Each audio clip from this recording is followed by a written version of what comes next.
Noun, pronoun, verb, adjective, preposition, conjunction, interjection. आप पहले पढ़ चुके हैं नाउन के बारे में, आज हम डिस्कस करेंगे प्रोनाउन को। Firstly, I will tell you the definition of pronoun. Pronoun is a word which is used in place of noun. I repeat this. Pronoun is a word which is used in place of noun. Example: he, she, it, they, you, etc. मैं आपको एक example देती हूँ। मान लीजिए हम किसी की स्टोरी सुना रहे हैं। Rohan is a boy, Rohan is very intelligent, Rohan's father name is mister Om Prakash, Rohan's mother is name is Mrs. क्या मैं बार बार रोहन बोल रही हूँ, ये आपको अच्छा लग रहा है? थोड़ा सा ऑड लग रहा होगा। अगर यहीं पे हम बार बार रोहन ना यूज करके सिर्फ एक बार रोहन यूज करें, फिर रोहन की जगह पे बार बार ही यूज करें, जैसे Rohan is a boy, his mother name is और his father name is, he is very intelligent. अब सही हो गया। तो मैंने रोहन की जगह पे जो ही यूज किया है, इट इज अ प्रोनाउन। ये आपको डिफिनेशन से भी क्लियर हो रहा है। प्रोनाउन की डिफिनेशन ही होती है, pronoun is a word which is used in place of noun. यानी कि प्रोनाउन हम उन शब्दों को कहते हैं जो नाउन की जगह पे यूज किए जाते हैं। अब हम आते हैं काइंड्स ऑफ प्रोनाउन, यानी कि प्रोनाउन के जो काइंड्स होते हैं। जो सबसे पहला काइंड है वो है पर्सनल प्रोनाउन। पर्सनल प्रोनाउन जो होते हैं वो ही, शी या दे होते हैं।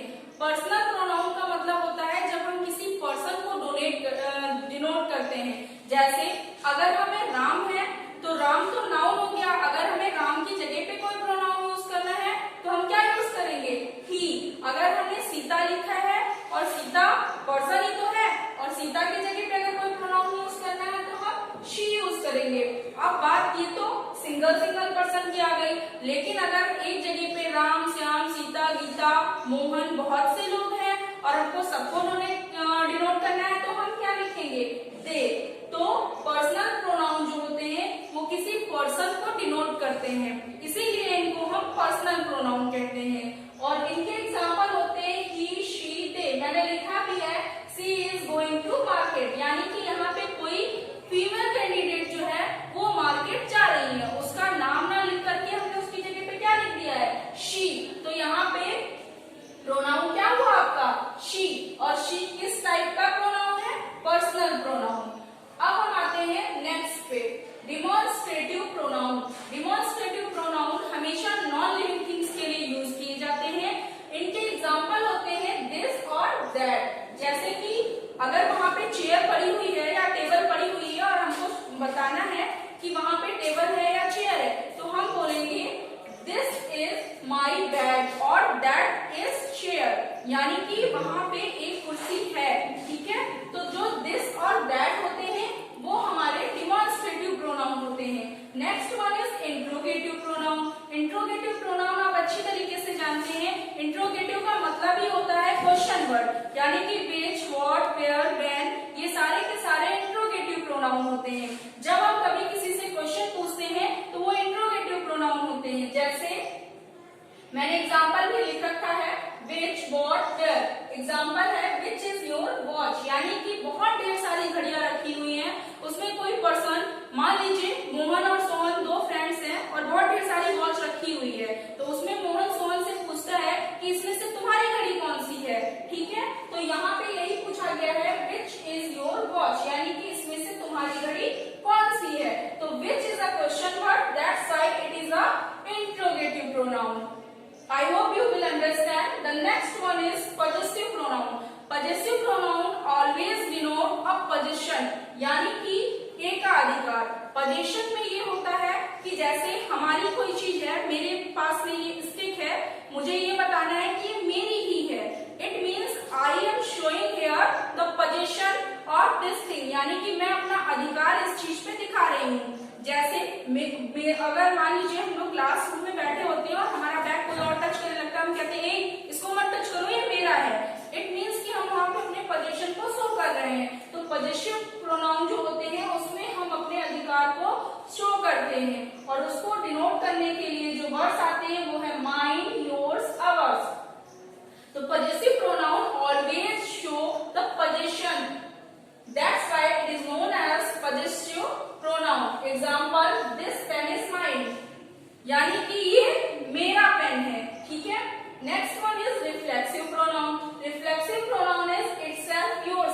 Example, the horse hurt itself while racing on the trackers, यानी कि घोड़े ने अपने आप को घायल कर लिया जब वो ट्रैक पे दौड़ रहा था।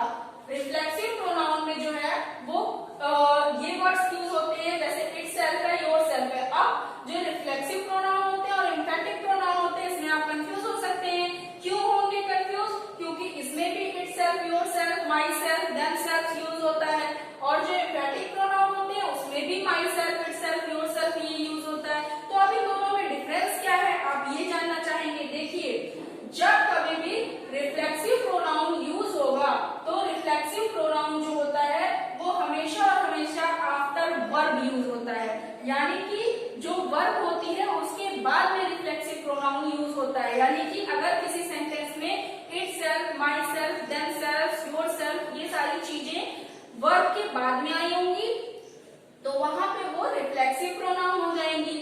लेकिन अगर सब्जेक्ट के जस्ट बाद में इटसेल्फ, माईसेल्फ, योरसेल्फ ये सारी चीजें आ जाती हैं तो वो आपकी एम्फैटिक प्रोनाउन होंगी। ठीक है, मैं फिर से रिपीट कर देती हूँ, रिफ्लेक्सिव प्रोनाउन और एम्फैटिक प्रोनाउन सेम होते हैं, उसमें हम इटसेल्फ, माईसेल्फ, देमसेल्फ, योरसेल्फ यही सारी चीजें यूज करते हैं। अब बात आती है कि जब दोनों में हम सेम चीजें यूज करते हैं तो हम डिफरेंस कैसे करेंगे। तो डिफरेंस ये होता है कि जब कभी भी आपका वर्ब के बाद में ये सारी चीजें आएंगी तो वहां पे वो रिफ्लेक्सिव प्रोनाउन हो जाएगा, और जब आपकी सब्जेक्ट के जस्ट बाद में वो चीजें आ जाएंगी तो वो आपका एम्फैटिक प्रोनाउन हो जाएगा। अब बात आती है रिलेटिव प्रोनाउन। आपको पता है कि रिलेशन हमेशा और हमेशा कितने लोगों के बीच में होता है, दो या दो से ज्यादा लोगों के बीच में।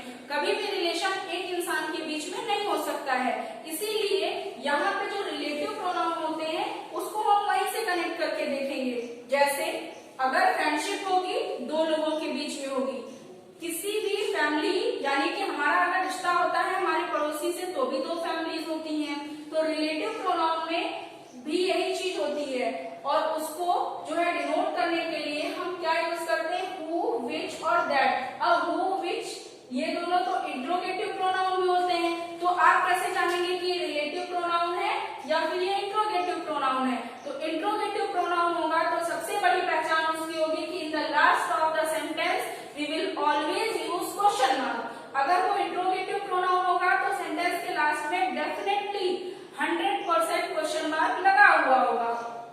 बट अगर रिलेटिव प्रोनाउन होगा तो लास्ट में क्वेश्चन मार्क नहीं लगा हुआ होगा। सबसे बड़ी पहचान तो ये हो जाएगी। और दूसरी पहचान मैंने आपको बताया, रिलेटिव प्रोनाउन या रिलेशन में हमेशा दो लोगों का होना जरूरी होता है। ठीक है, तो कभी भी अगर हम इन वर्ड्स को या इन कनेक्टिंग वर्ड्स को यूज करेंगे तो इट मीन्स कि उसमें दो सेंटेंसेस आप जो है वो लिखे हुए होंगे। जैसे हम कहेंगे that is the car which I bought last month, यानी कि वही कार गाड़ी है जिसको हमने पिछले महीने खरीदा था। अब आपने देखा होगा मैंने बोला दैट इज द कार, ये फर्स्ट सेंटेंस हो गया।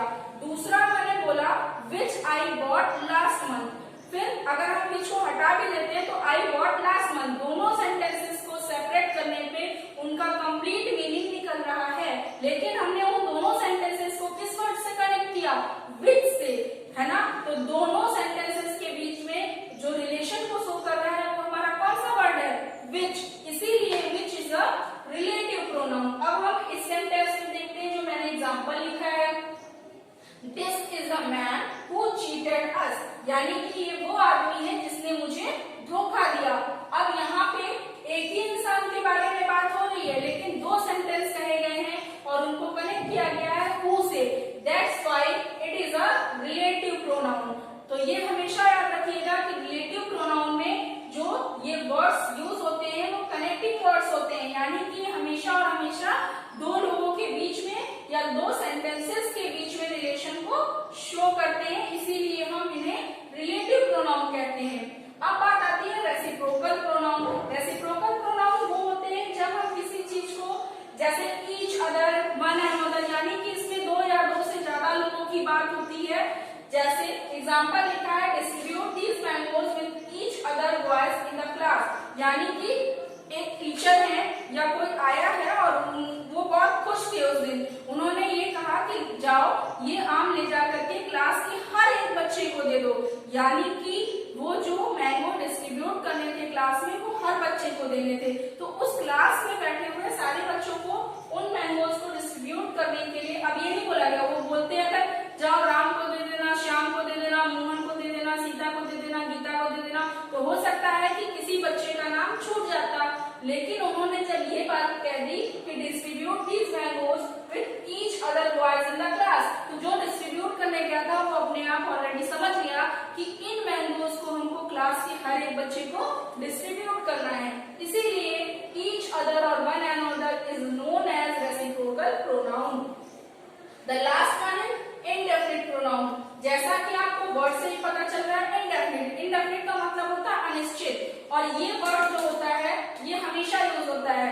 कैसे, मैं आपको बताती हूँ। जब हमारे घर में कोई आता है और डोरबेल बजाता है या डोर को नॉक करता है तो हम पूछते हैं कि कौन है ना, पूछते हैं ना कि कौन, तो वो अगर हम उसकी आवाज को, जैसे कि अगर उस पर्सन से हम ज्यादा फैमिलियर है तब तो हम उसकी आवाज से पहचान जाते हैं कि ये अंकल आए होंगे या आंटी आई होंगी। लेकिन अगर हम उनसे बहुत ज्यादा फैमिलियर नहीं है तो वो जब तक अपना नाम हमको नहीं बता देते हम नहीं जान पाएंगे कि कौन आया हुआ है ना। तो वहां पे मम्मी जब पूछती है कि कौन है दरवाजे पे, तो हम कहते हैं पता नहीं कोई आया है। तो जब हम कहते हैं कोई आया है, हमें नहीं पता है कि कौन आया है, लेकिन जब हम बोलते हैं कि कोई आया है, वही आपका प्रोनाउन है। जैसे हम कहते हैं somebody is knocking the door, यानी कि कोई दरवाजा खटखटा रहा है। तो यहाँ पे जो somebody वर्ड है यही आपका इनडेफिनिट प्रोनाउन है। क्यों? क्योंकि हम डिफाइन नहीं कर सकते कि कौन आया है और कौन नहीं आया है, या तो हम उसकी आवाज से बहुत ज्यादा फेमिलियर हो, है ना। तो मेरे अकॉर्डिंग आपको ये चैप्टर समझ में आ गया होगा।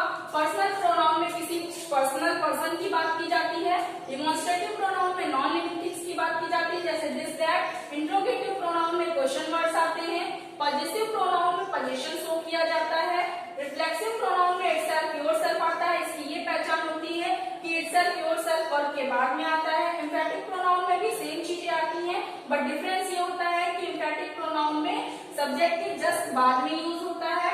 रिलेटिव प्रोनाउन में दो वर्ड्स या दो सेंटेंसेस के बीच में ये वर्ड्स रिलेशन शो करते हैं।